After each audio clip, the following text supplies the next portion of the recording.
I've been a survival instructor for a long time. Taught a lot of people, a lot of soldiers.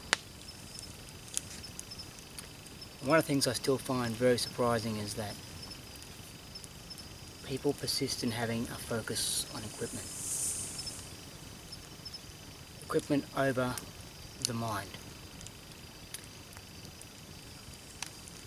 When we look at fire in a survival situation, it becomes one of the most powerful tools to bolster our emotional intelligence repertoire.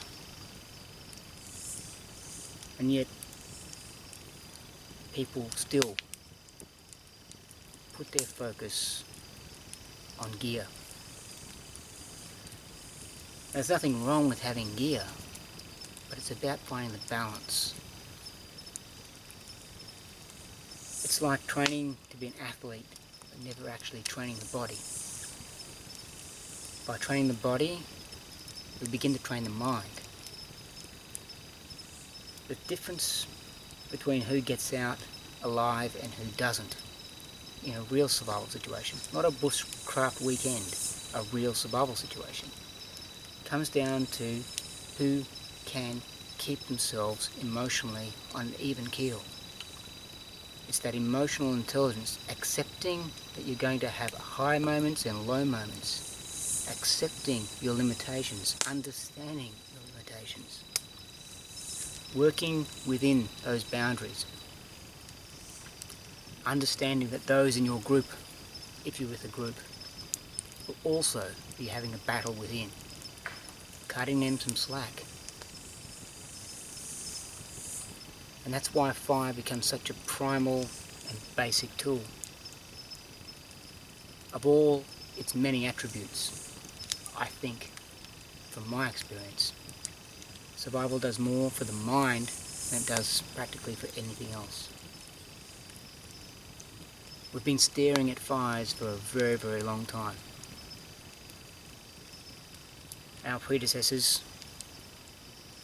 probably spent many hundreds of thousands of nights staring at that flame, transfixed by the magic of that beast.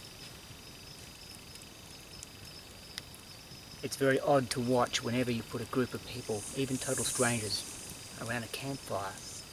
A, how they gravitate towards it, and B, how they can stand comfortably without saying a single word to each other and not feel awkward, transfixed by the presence, by the heat, the safety and the security that fire gives off. So it's something that's very primal and very innate in us as human beings.